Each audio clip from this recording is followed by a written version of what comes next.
SIT అధికారులు దర్యాప్తు ముమ్మరం చేశారు. కాసేపటి క్రితం సిట్ కార్యాలయానికి ఎంపీ ఈటెల రాజేందర్ చేరుకున్నారు. ఈటెల ఫోన్ ను ట్యాప్ చేసినట్లు సిట్ అధికారులు గుర్తించారు. ఇప్పటికే పలువురి వాంగ్మూలాలను సిట్ నమోదు చేసింది.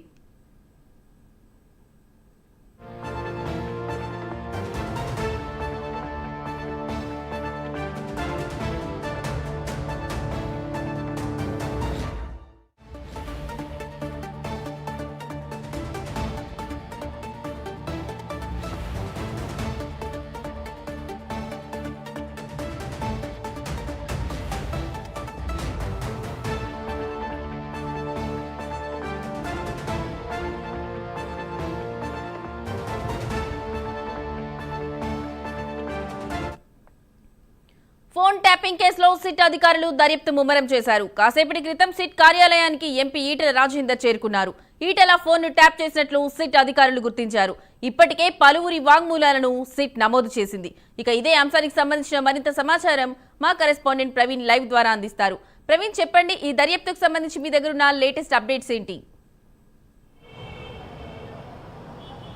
ఎస్ లక్ష్మి, అయితే కాసేపటి క్రితమే ఈటెల రాజేందర్ ఎవరైతే మల్కాజ్గిరి ఎంపీ ఉన్నారో ఈటెల రాజేందర్ అయితే ఈ యొక్క జూబ్లీ హిల్స్ పిఎస్కు చేరుకోవడం జరిగింది. సిట్ అధికారుల ముందు తన యొక్క వాంగ్మూలాన్ని ఇవ్వడానికి కాసేపటి క్రితమే ఇక్కడ రావడం జరిగింది. అయితే ఇందులో భాగంగానే పోలీసు వాళ్ళు కూడా మొత్తం భారీ బందోబస్తుగా ఈటెల రాజేందర్ వచ్చిన నేపథ్యంలో కార్యకర్తలు కూడా తన వెంబడి రావడంతో భారీ బందోబస్తు ఏర్పాటు కూడా చేశారు. అదేవిధంగా చూసుకుంటే మొత్తం టోటల్గా ఈ యొక్క తెలంగాణ రాష్ట్ర రాజకీయాలనే మలుపు తిప్పినటువంటి ఏదైతే ఈ ఫోన్ ట్యాపింగ్ కేసు ఉందో ఈ ఫోన్ ట్యాపింగ్ కేసులో కీలకంగా ఉన్నటువంటి ప్రభాకర్ రావు ఎవరైతే ఉన్నారో ప్రభాకర్ రావు మొత్తం టోటల్గా ఈ యొక్క అయితే ఈ ఫోన్ ట్యాపింగ్ వ్యవహారంలో మెయిన్గా ఉన్నాడు, A1గా ఉన్నాడు. కాబట్టి ప్రభాకర్ రావు ఖచ్చితంగా అయితే ఇక ఫోన్ సిట్ అధికారులకు సహకరిస్తలేరు అనే ఉద్దేశంతో ఎవరైతే బాధితులు కానీ సాక్షులు కానీ ఉన్నారో ఈ ఫోన్ ట్యాపింగ్ వ్యవహారంలో ఉన్నటువంటి అందరినీ కూడా సిట్ అధికారులు బాధితుల నుండి వాంగ్మూలాలను తీసుకుంటున్నారు. వారి వాంగ్మూలాలను రికార్డ్ చేసిన తర్వాత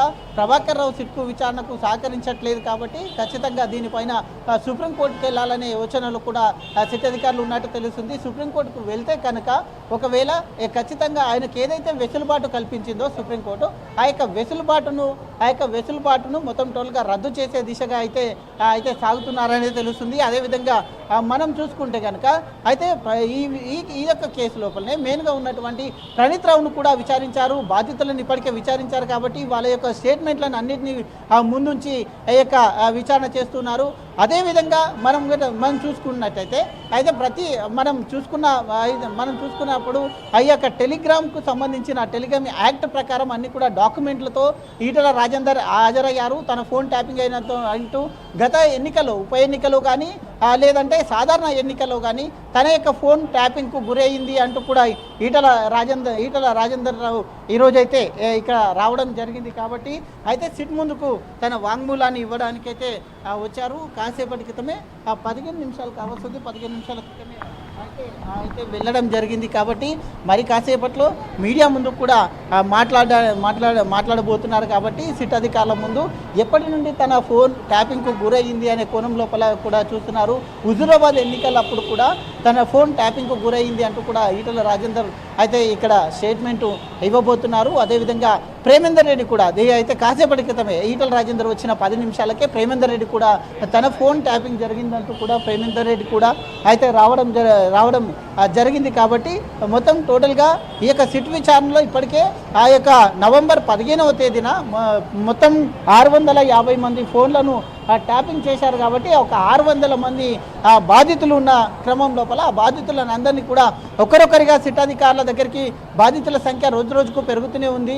దానికి ట్యాపింగ్కు గురైన ప్రతి ఒక్కరు కూడా వాళ్ళ స్టేట్మెంట్ కూడా రికార్డ్ చేస్తున్నారు. రికార్డ్ చేసిన క్రమం లోపల అయితే ఈ స్టేట్మెంట్ ఆధారంగానే ప్రణీత్ రావును విచారించారు. ప్రణీత్ రావు మెయిన్గా A2గా ఉన్నటువంటి ప్రణీత్ రావు అయితే ఇందులో భాగంగా A2గా ఉన్నటువంటి మెయిన్గా ప్రణీత్ రావు ఎవరైతే ఉన్నారో ప్రణీత్ రావు కూడా అయితే ఈ దానికి సాక్ష్యాధారాలను మొత్తం టోల్గా ఆయన ముందుంచి అడగడం జరుగుతుంది. కాబట్టి దీని వ్యవహారం మొత్తం టోటల్గా చూసుకుంటే ఈ యొక్క సాక్షులు బాధ్యులు ఎవరైతే ఉన్నారో బాధ్యులు సాక్షులు అందరూ వచ్చినంత వరకు మొత్తం టోల్గా అయితే ఇక్కడ టోటల్గా లీగల్ టీం కూడా లీగల్ టీం కూడా ఉంది.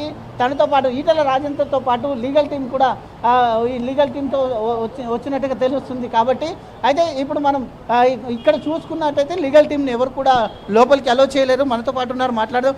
మేడం చెప్పండి, ఫోన్ ట్యాపింగ్ ఏ విధంగా టెలిఫోన్ యాక్ట్ ఏం చెప్తుంది, ఏ విధంగా ట్యాప్ చేసి? టెలిఫోన్ యాక్ట్ ప్రకారంగా చూస్తేనైతే మనకు 3 years పనిష్మెంట్ ఉంటుంది, 2 CR ఫైన్ ఉంటుందమ్మా. కానీ దానికి సంబంధించి ఉండదు. బికాజ్ అది ఒక జనరల్ జరిగింది, కానీ ఇది కొన్ని వేల మంది ఫోన్ ట్యాపింగ్ చేయడం జరిగింది. ప్లస్ మోర్ ఓవర్ రూలింగ్ పార్టీలో ఉండి ఒక ఐటీ మినిస్టర్ ఉండి కేటీఆర్ గారు, దీంట్లో సమ్ IAS ఆఫీసర్లు, ఇక నేను చెప్పకూడదు, కొన్ని అఫీషియల్ పర్సన్స్ ఉండి ఒక పర్సనల్ వ్యక్తిగతమైన విషయాలన్నీ తెలుసుకొని వాళ్ళని ఓడగొట్టాలని చెప్పి వాళ్ళ ఒక అంటే పర్సనల్ లైఫ్కి సంబంధించినవి కూడా వాళ్ళకి ఎవరెవరైతే దగ్గర ఉన్నారో వాళ్ళందరి నుంచి కూడా మొత్తం వ్యవహారం మొత్తం తెచ్చుకొని వాళ్ళ ఇంట్లోకి పోయి బెదిరించి రౌడీలను పెట్టి ప్లస్ వాళ్ళని ఎక్కడెక్కడి నుంచి అయితే వాళ్ళకి ఆస్తులు కావాలని చెప్పి సోషల్ మీడియాని మిస్గైడ్ చేసి యూట్యూబ్లో కావాలని వాళ్ళ మీద బ్లేమ్ చేసుకుంటూ పోయి వాళ్ళ కుటుంబాలను మొత్తం కూడా చిన్న విన్నం చేసిన కేటీఆర్ గారు, ఆయనకి సహకరించిన కేసీఆర్ గారు, హరీష్ రావు గారు, కవిత గారు, మనకు తెలుసు వాళ్ళు ఏమేమి స్కాములు చేసిరో మనకు తెలుసు. ఈపాటికల్లా ఇది బయటికి రావడం అనేది చాలా అంటే ప్రజలన్నీ చూస్తున్నారు. ఇంత ఘోరమైన వ్యవస్థలు కూడా చేస్తారు. అంటే మనకంటూ ఒక భద్రత లేదు. ఇన్నేళ్ళు వాళ్ళ పాలనలో మన అందరూ కూడా ఒడికి తెలుసు. ఇప్పుడు మనం ఒక పని చేస్తున్నామంటే, ఎందుకంటే మేము కార్పొరేట్ ఎలక్షన్స్ అప్పుడు కూడా మేము చూసాం. సపోజ్ మేము వీఆర్ అప్రోచింగ్ 1 person అనుకోండి, వీళ్ళ పర్సన్ మాకన్నా ముందే పోయి అక్కడ డబ్బులు ఇచ్చేయడము, అక్కడ ఆ మనిషిని మొత్తం బెదిరియడము, అంటే ఒక రౌడీ రాజకీయం అయితే జరిగింది. అది కళ్ళకు కట్టినట్టు జరిగిందండి రౌడీ రాజకీయం. ఇప్పుడు మాత్రము ఆ రౌడీ రాజకీయంతో పాటు ఇప్పుడున్న పాలన నిజంగా కరెక్ట్ ఉంటే ఈ కేసు నిజంగా గట్టిగా జరగదు. Is a witness, is a complainant.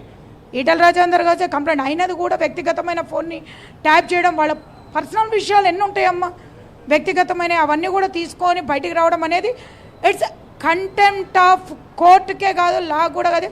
Ignorance of law is not excusable అన్నట్టు కేటీఆర్ గారు ఒక ఐటీ మినిస్టర్ అయి ఆయన నాకేం తెలియదు అంటే మాత్రం is a culprit. Is compulsory offence చేశాడు, క్రైమ్ చేశాడు, కాబట్టి ఆయన కంపల్సరీ పనిష్మెంట్ ఇవ్వాల్సిందే. బికాజ్ ఇప్పుడు చూడండి, నేను ఒక బాధ్యతలో ఉన్నా, నాకు తెలియదు అన్నా అంటే ఐఎమ్ ఇగ్నోరెన్స్ ఆఫ్ లా, నా డ్యూటీని నేను నిర్వహించలేదన్నట్టు, అది కూడా ఇది కిందకు వస్తుంది. దానికి కూడా పనిష్మెంట్ ఇవ్వాల్సి వస్తుంది.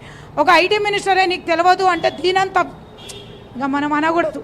ఒక ప్రొఫెషన్లో ఉండి మనం ఏమనకూడదు. కానీ దీన్ని బట్టి జనరల్ పబ్లిక్కి భయం కాదా అండి? ఇప్పుడు ఒక ఎమ్మెల్యేలు, ఎంపీలు, కార్పొరేటర్లు అయ్యి, సోకాల్డ్ సీనియర్ లీడర్లు అయ్యి, లైక్ మైనంపల్లి గారు టీఆర్ఎస్ నుంచి కాంగ్రెస్కి వెళ్ళారు, ఆయన అనుచరులు అన్నీ కూడా ట్యాపింగ్ జరిగింది.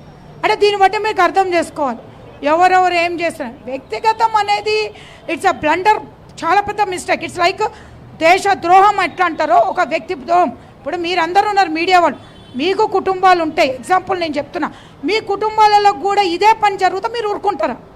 మీడియా ఏం కాదు కేటీఆర్ కదా అని ఊరుకుంటారా?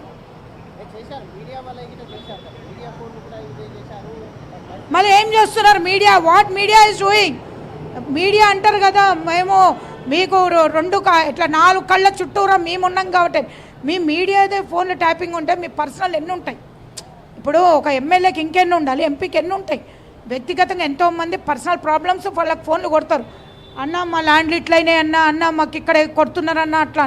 ఇవన్నీ కూడా మీరు రికార్డు చేయడం అనేది మాత్రం ఇట్స్ అ బ్లండర్ మిస్టేక్ కాదు, ఇట్స్ అ క్రైమ్. ఇమ్మీడియట్లీ యాక్చువల్గా చెప్పాలంటే అంత పెద్ద మనిషి ఇప్పుడు ఎంపీ ఆయన పనులన్నీ వదులుకొని వచ్చి చేయడం అంటే ఎంత వేస్ట్ ఆఫ్ టైం అన్నట్టు. ఇదంతా ఎవరు చేశారు? ఇంకోటి, ఇప్పుడు రేవంత్ రెడ్డి గారు ఉన్నారు, నేను ఒకటంటే పోలీసు వాళ్ళ పని వాళ్ళే చేసుకుంటూ పోతారు, చట్టం వాళ్ళ పని. ఎందుకు నోరు మూసుకొని ఉంటున్నావు? వాళ్ళ చట్టం వాళ్ళ పని, నోరు మూసుకోవద్దు కదా. ముందుకొచ్చి మాట్లాడాలి కదా. ముందుకొచ్చి ఎందుకు మాట్లాడట్లేదు? ఫోటో ఇది మొత్తం చట్టం చూసుకుంటుంది, ఇది వీళ్ళు చూసుకుంటారు. అది నేను చెప్తున్నా, దట్స్ ఇన్ని రోజులు ఒక పాలన, ప్రభుత్వం పాలన, 10 ఏళ్ళు జనాలు నరకం చూసిరు. ఇది ఇంకొక దరిద్రమైన పాలన, ప్రజలు ఏడుస్తూనే ఉన్నారు.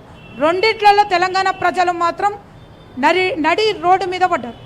ఉప ఎన్నికల ఓటమి కారణం ఫోన్ ట్యాపింగ్ అంటారు.